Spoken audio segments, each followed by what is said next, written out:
Good morning बच्चों। हम direct narration का टॉपिक पढ़ रहे थे और हमने सिंपल टॉपिक है डायरेक्ट नरेशन में वो पूरा हो गया है।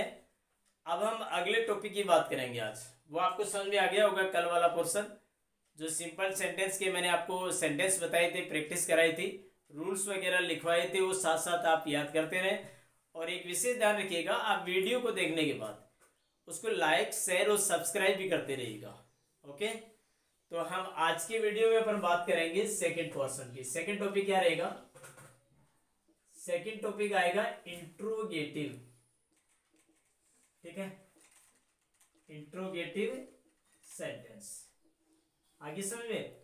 आज हम डायरेक्ट नरेशन में इंट्रोगेटिव सेंटेंस को किस टाइप से चेंज करेंगे, ये सारी चीज पढ़ेंगे।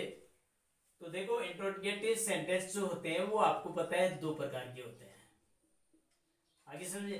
पहला जो सेंटेंस है, ऐसे वाक्य आएंगे जो हेल्पिंग वर्ब से स्टार्ट होंगे और ऐसे वाक्य आएंगे जो WH वर्ड से स्टार्ट होंगे। ओके, तो हम दोनों टाइप के अलग अलग टाइप के टॉपिक पढ़ेंगे। हम इंट्रोगेटिव में दो प्रकार के टॉपिक पढ़ेंगे, हेल्पिंग वर्ब से स्टार्ट होने वाले और WH वर्ड से स्टार्ट होने वाले वाक्यों में हमें क्या करना है, कौन से रूल्स को फॉलो करना है, ये सारी चीजों की जानकारी आप इस वीडियो में लेंगे। ठीक है, तो पहले अपन बात करें, जैसे ये लिख लिया होगा आपने, साथ साथ अपना लिखते रहे। पहले अपन बात करेंगे, देखो हेल्पिंग वर्ब से स्टार्ट होने वाले, आप हेडिंग डाल लो। पहला है, ऐसे लिखो स्टार्ट फ्रॉम, ऐसे लिखो आप स्टार्ट फ्रॉम हेल्पिंग वर्ब। मैंने आपको बताया था कि कोई भी रिपोर्टेड स्पीच का वाक्य, डू डज है, इजमार है, वाजवर है, ठीक है, या कोई भी मॉडल है, कैन कुड मे माइट, ये मॉडल वाले भी इसी में आएंगे। ठीक है, तो या तो हेल्पिंग वर्ब से रिपोर्टेड स्पीच का वाक्य शुरू होता है या मॉडल में, वो सारे इसमें आएंगे। तो हमें क्या करना है, देखो इसके रूल्स क्या है। रूल्स क्या रहेंगे? पहले, सबसे पहले आप क्या लेंगे, आरवी के सेड या सेड टू को आस्क्ड या इंक्वायर्ड ऑफ, आस्क्ड या इंक्वायर्ड ऑफ में बदल दिया जाता है। नंबर एक बात, इंक्वायर्ड ऑफ में बदल दिया जाता है। ठीक है, दूसरा क्या है, कनेक्टिव वर्ड इफ या वेदर, वेदर लगाया जाता है। अब आप कनेक्टिव वर्ड कौन सा यूज करोगे, इफ या वेदर, दोनों में से एक। ओके, फिर देखो ये कह रहे हैं RS के वाक्य को, RS के वाक्य को सिंपल सेंटेंस में बदलकर, RS के वाक्य को सिंपल सेंटेंस में बदलकर क्वेश्चन मार्क, क्वेश्चन मार्क कौन सा, ये क्वेश्चन मार्क को हटाकर फुल स्टॉप, फुल स्टॉप कौन सा, फुल स्टॉप लगा दिया जाता है।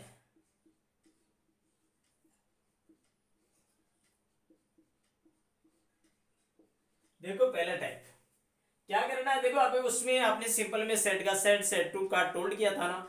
इसमें क्या करना है, इसमें सेट या सेट टू को या तो आप आस्क्ड भी बदल दो या इंक्वायर्ड ऑफ में बदल दो। आगे समझ में, आस्क्ड याद रहे तो आस्क्ड में बदल दो। देखो सेट या सेट टू दोनों को बदलना है। इसमें अब कनेक्टिव वर्ड दैट नहीं लगेगा भाई, इसमें इफ या वेदर दोनों में से एक लगाना है। मैंने ओब्लिक लगाया, इसका मतलब एक ही यूज करना है। और रिपोर्टेड स्पीच के वाक्य को सिंपल वाक्य में बदलना पड़ेगा, और जो क्वेश्चन मार्क दिया हुआ लास्ट में उसको उठाकर फुल स्टॉप लगाना पड़ेगा। आगे बात समझ। तो ये आप उतार लीजिए, इसको साथ साथ आप अपने रजिस्टर में मेंटेन करते चलें।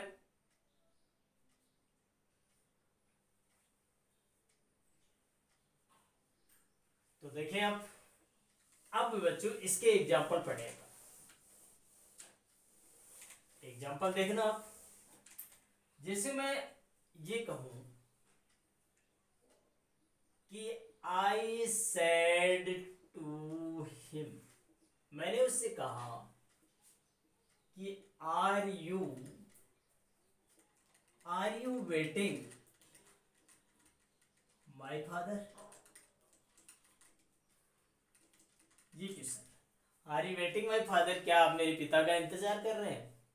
तो देखो क्वेश्चन में कहते हैं, ये आगे वाला सेंटेंस पढ़ो, इंट्रोगेटिव है ना, तो आप क्या करेंगे, आई सेड टू किस में बदल गया, आस्क्ड में बदल गया, asked him.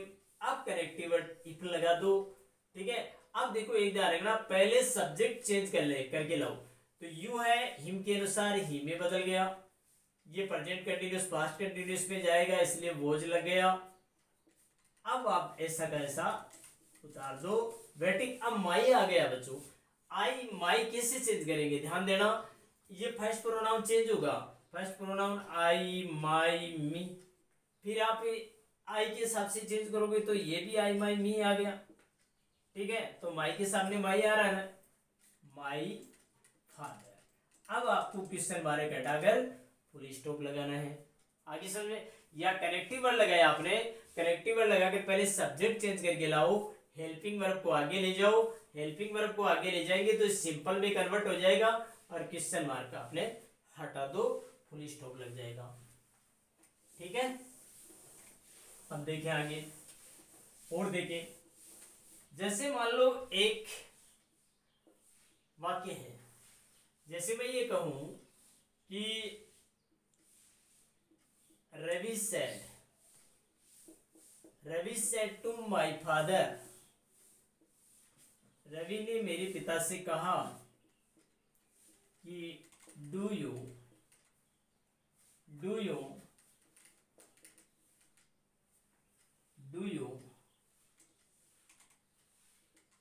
Take tea daily.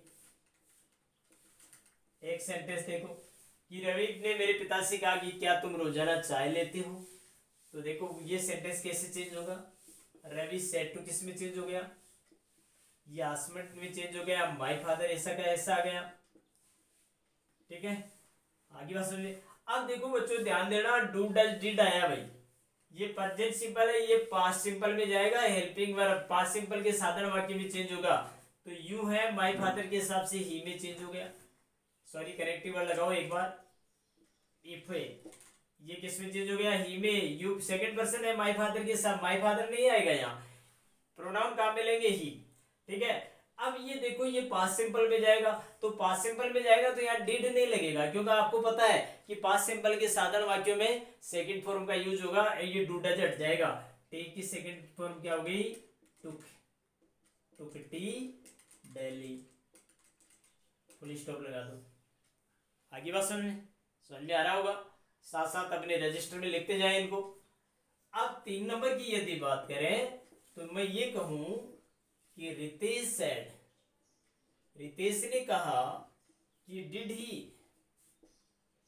He by something yesterday. आपने एक सेंटेंस देखो आप, क्या उसने कल उसने कुछ चीजें खरीदी, कुछ खरीदा, समथिंग से कुछ चीजें, क्या कल उसने कुछ चीजें खरीदी, पास्ट सिंपल है, तो यहां आ जाओ आप, रितेश सेड किस में बदल गया, आस्क्ड में बदल गया। अब ये पास्ट सिंपल पास्ट परफेक्ट में जाएगा ना, लेकिन पहले कनेक्टिव वर्ड इफ लगा दो, डिड हट जाएगा, थर्ड पर्सन चेंज नहीं होगा। अब ये पास्ट परफेक्ट में जाएगा तो पास्ट परफेक्ट की हेल्पिंग वर्ब हैड है, बाय की थर्ड फॉर्म बोट हो गई है, ठीक है, बोट समथिंग, ठीक है। यस्टरडे किस में चेंज हो गया, द प्रीवियस डे, यस्टरडे किस में चेंज हो गया, द प्रीवियस डे में। आगे समझे, मेरे हिसाब से कोई दिक्कत नहीं आनी चाहिए। अब Ritesh asked connective word if लगा दिया, ये पास्ट सिंपल है इसलिए ये पास्ट परफेक्ट में जाएगा, हेड आ गया, बाय की बोट हो गई, समथिंग्स या समथिंग्स है, यस्टरडे द प्रीवियस डे हो गया। ओके, आप रजिस्टर में लिखते जाए इसको साथ साथ। 4 number, he said to me, उसने मेरे से कहा, क्या कहा कि कैन यू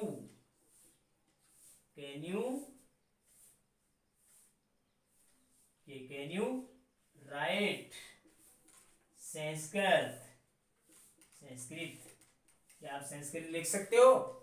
उसने मेरे से कहा कि क्या आप संस्कृत लिख सकते हो? उसने कहा, ये ऐसे लगेगा। तो देखो आप, ही सेड टू किस में चेंज हो गया? आस्क्ड में चेंज हो गया। मी ऐसा कैसा गया, इफ कनेक्टिव वर्ड लगा दिया, यू सेकंड पर्सन है, मी के हिसाब से आई में चेंज हो गया। कैन का क्या हो गया? Could write Sanskrit. आगे समझे, फुल स्टॉप लगा दो, कोमा, इन्वर्टेड कोमा सब हटा दो। देखो यू ऑब्जेक्ट के अनुसार चेंज होगा, तो मी आई में देखो ऑब्जेक्ट को वापस सब्जेक्टिव पर्सन बनाना पड़ेगा, ध्यान दे। आ रही है समझ में? साथ साथ लिखते रहे। हाँ, तो क्या करना है, यू है, मी के हिसाब से आई में चेंज हो गया बच्चों, ठीक है। ये मेरे हिसाब से हेल्पिंग वर्ब से स्टार्ट होने वाले वाक्य समझ में आ गए होंगे आपको। नेक्स्ट उतारते रहे, अपने रजिस्टर में मेंटेन करते रहे, या अपने स्क्रीनशॉट ले सकते हो आप इसका। समझ में आ रहा होगा आपको। अब देखो अगले सेंटेंस की बात करेंगे। ये जो अगला सेंटेंस है, अब इसमें हम बात करेंगे सेकंड, इसमें सेकंड पॉइंट है WH वर्ड वाले की बात करेंगे। हम वो वाक्य पढ़ेंगे जो वॉट है, वाई है, हाउ है, हाउ मैनी है, यानी इसको WH वर्ड कहा जाता है। यदि इनसे कोई सेंटेंस शुरू होता है तो हमें क्या करना है बच्चों? तब क्या करेंगे? ये भी तो इंटरोगेटिव है, तो इसके क्या रूल्स रहेंगे? ध्यान दे, इसके रूल्स क्या रहेंगे? पहला, आरवी के सेड या सेड टू को आस्क्ड या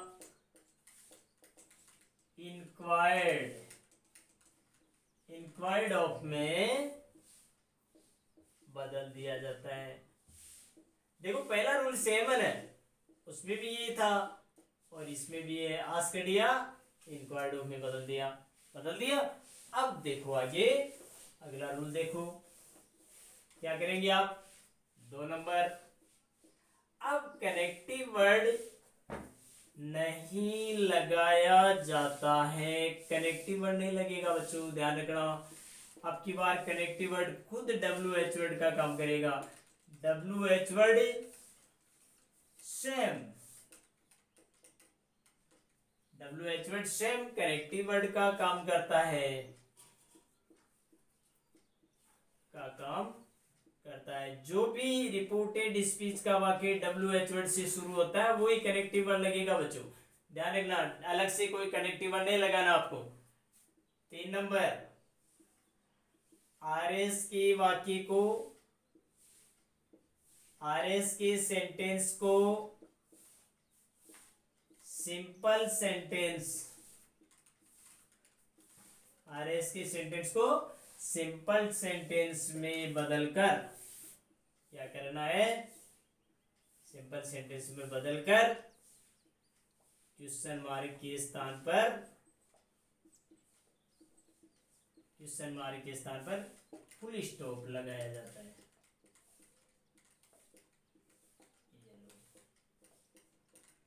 तरीका वही, ये आ गई समझ। अब देखो पहला रूल दोनों का सेम वन है, सेड या सेड टू को आस्क्ड या रिक्वायर्ड में बदल दो। कनेक्टिव वर्ड WH वर्ड का काम करेगा, अलग से कुछ नहीं लगाना। रिपोर्टेड स्पीच के वाक्य को सिंपल में बदलकर क्वेश्चन मार्क के स्थान पर फुल स्टॉप लगा दो, इन्वर्टेड कोमा सब हटा दीजिए। आगे समझ में? तो ये हो गए इसके रूल। अब देखो इसका एग्जाम्पल देखें। मैं बात कर रहा कि माई मदर सेड, मेरी माँ ने कहा कि why are they why are they going to Sikar today, कि मेरी माँ ने कहा कि आज वो सीकर क्यों जा रहे हैं। तो ये देखो क्वेश्चन ये कैसे चेंज होगा, माई मदर, ठीक है, सेड किस में बदल गया, आस्क्ड में बदल गया। अब कनेक्टिव वर्ड देखो ये काम में आ गया, वही ऐसा कैसा। अब देखो वो पहले वाला ही तरीका आ गया ना वापस। अब आप पहले सब्जेक्ट लो, ये दे चेंज नहीं होगा, ये हेल्पिंग वर्ब आगे ले लो, दे के साथ वर्ब लगेगा, ये लो गोइंग टू सीकर, टुडे का दैट डे हो गया, ये लो फुल स्टॉप लगा दो, कोई दिक्कत नहीं। आगे समझे तरीका वही है। अब अलग से कनेक्टिव वर्ड नहीं लगेगा, वही कनेक्टिव वर्ड का काम करेगा। और पहले सब कनेक्टिव वर्ड लगाते ही पहले सब्जेक्ट ले आओ, हेल्पिंग वर्ब को आगे वाले टेंस में चेंज कर दो, फिर एडजेक्टिव सेंटेंस लिखकर एडवर्ब वगैरह चेंज करनी है तो वो कर दो, नहीं कोई दिक्कत नहीं है। आगे समझे। तो देखिए आप यहाँ पर, अब देखो मैं अगला एग्जांपल और बता देता हूं आपको। इसमें क्या करना है, जैसे सेकंड है, रवि सेड, रवि ने मुझसे कहा, क्या कहा कि व्हाट आर यू, क्या कहा इसने, what are you doing here, तुम यहां क्या कर रहे हो। आगे समझे। तो ये कैसे बनेगा देखना, रवि सेड तो किस में गया, आस्क्ड में बदल गया, वही बात, रवि आस्क्ड में कनेक्टिव वर्ड यही काम करेगा। व्हाट, देखो सब्जेक्ट चेंज कर लेके लाओ, यू में के हिसाब से आई में चेंज हो गया, ये प्रेजेंट कंटिन्यूअस पास्ट कंटिन्यूअस में वाज डूइंग हियर का देयर हो गया, फुल स्टॉप लगा दो। आगे समझे, मेरे हिसाब से तो कोई दिक्कत नहीं होनी चाहिए। अब लीजिए आगे अगला सेंटेंस, एक सेंटेंस मॉडल का बोल लेते हैं अपन। कमल सेड, कमल ने कहा कि why should they help the poor, कि उन्हें गरीबों की मदद क्यों करनी चाहिए। तो कमल कह रहा है, तो ये लोग कमल सेड की जगह क्या आ गया, आस्क्ड आ गया, वही ऐसा कैसा, दी फर्स्ट थर्ड पर्सन है, दे चेंज हुआ नहीं होगा, शुड आगे ले लो, मॉडल कभी चेंज नहीं होता, वो ही रहेगा, शुड का शुड ही रहेगा। तो ये आ गया हेल्प द पुअर आ गया। आगे समझे, स्टॉप लगा दो। ये बात समझ में आ गई हो गई आपको। अब आपका इंट्रोगेटिव सेंटेंस आज कंप्लीट हो गया बच्चों। कल हम नेक्स्ट टॉपिक की बात करेंगे। आप अपने रजिस्टर में साथ साथ लिख लिया करो, स्क्रीनशॉट लेके लो, समझ में आ रहा होगा आपको। कोई दिक्कत है तो आप कमेंट करके जरूर बताइएगा। समझ गए, आगे समझ में। तो थैंक्स बच्चों, कल हम नेक्स्ट वीडियो वापस बात